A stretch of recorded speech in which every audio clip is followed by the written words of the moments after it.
Saudara, vaksinasi di Kota Batam, Kepulauan Riau pada awal November hampir mencapai 70%. Percepatan terus dilakukan dengan memvaksin ibu hamil dan menyusui. Hingga 1 November, vaksinasi di Kota Batam sudah mencapai 69,69% dari total 907.317 orang. Untuk mencapai herd immunity, Direktur 23 BIN Brigjen TNI Rudi Supriyanto menggelar vaksinasi serentak dengan sasaran 700 orang termasuk ibu hamil dan menyusui dengan menggunakan vaksin AstraZeneca. Batam juga kini masuk dalam PPKM level 1. Batam awal November vaksinasi hampir 70%.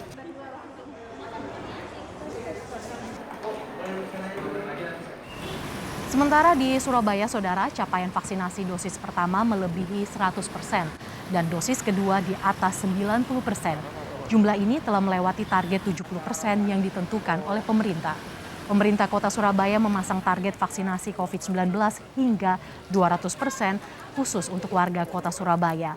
Mengingat capaian vaksinasi saat ini merupakan jumlah kumulatif warga asli dan pendatang di Kota Surabaya. Saya kepinginnya 200%. Karena apa? 100%, 115% ini itu ada warga Surabaya dan ada KTP non Surabaya. Berarti saya kan harus menyentuh yang KTP Surabaya semuanya. Jadi harusnya 200% itu baru awak diri tenang.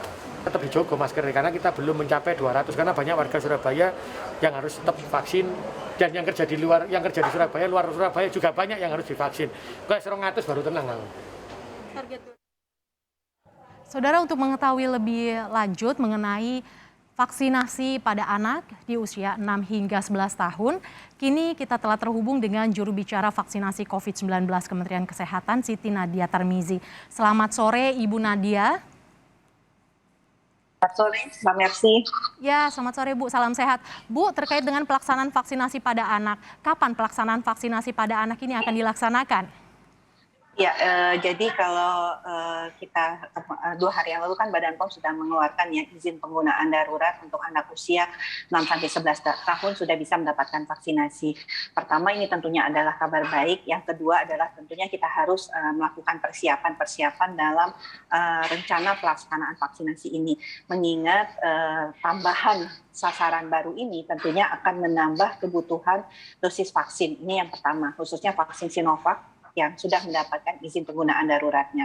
Yang kedua adalah tentunya pada rentang usia sampai dengan 11 tahun ini kita perlu juga kemudian kembali berkoordinasi dan menunggu rekomendasi lebih lanjut ya dari Ikatan Dokter Anak Indonesia maupun juga dari ITAGI mengenai proses pelaksanaan vaksinasi ini sendiri. Karena misalnya ya apakah ini setengah dosis ataukah dosis yang sama seperti pada remaja, ini yang kita tunggu untuk rekomendasi lebih lanjutnya. Kedua, pada kondisi seperti apa anak-anak usia 6-11 tahun ini bisa mendapatkan vaksinasi, adakah kondisi-kondisi yang harus ditunda ya, karena bisa saja anak itu ada yang punya kelainan bawaan, seperti misalnya kelainan jantung, atau mereka dalam kondisi asma ya, itu yang paling sering ya yang kita dapatkan. Kemudian juga bagaimana penanganan efek sampingnya. Ini juga harus kita lakukan persiapan, mengingat biasanya anak-anak, Mbak Mercy kan kalau merasa sakit atau demam kan tidak bisa mengeluh, tidak seperti orang dewasa. Jadi memastikan bagaimana petugas dan nanti orang tua memahami juga gejala-gejala efek samping ini yang harus kita siapkan. Nah, kita berharap tentunya pelaksanaan vaksinasi ini bisa segera kita lakukan, sambil yang penting ini menunggu kebutuhan vaksin Sinovac ini bisa dipenuhi.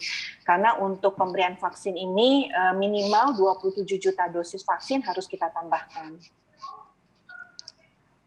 Artinya berapa banyak Bu dosis vaksin yang harus disiapkan untuk vaksinasi menyasar anak usia 6-11 tahun ini berdasarkan perhitungan Kementerian Kesehatan? Iya, berarti kalau dosisnya setengah dari orang dewasa atau remaja ya, berarti kita hanya membutuhkan kurang lebih 27 juta dosis vaksin ya, karena perkiraan anak usia 6-11 tahun itu berada pada angka 25,5 sampai 26,5 juta. Tapi kalau kemudian dia dosisnya sama seperti orang dewasa dan ini perlu disuntikan sebanyak 2 kali, ya tentunya kemungkinan besar kita akan membutuhkan 2 kali dosis daripada setidaknya 50 juta dosis tambahannya yang harus kita siapkan. Terima kasih juru bicara vaksinasi COVID-19 Kementerian. Kita masih akan kembali dengan informasi menarik terkait vaksinasi pada anak bersama juru bicara vaksinasi COVID-19 Siti Nadia Tarmizi usai jeda update Corona segera kembali.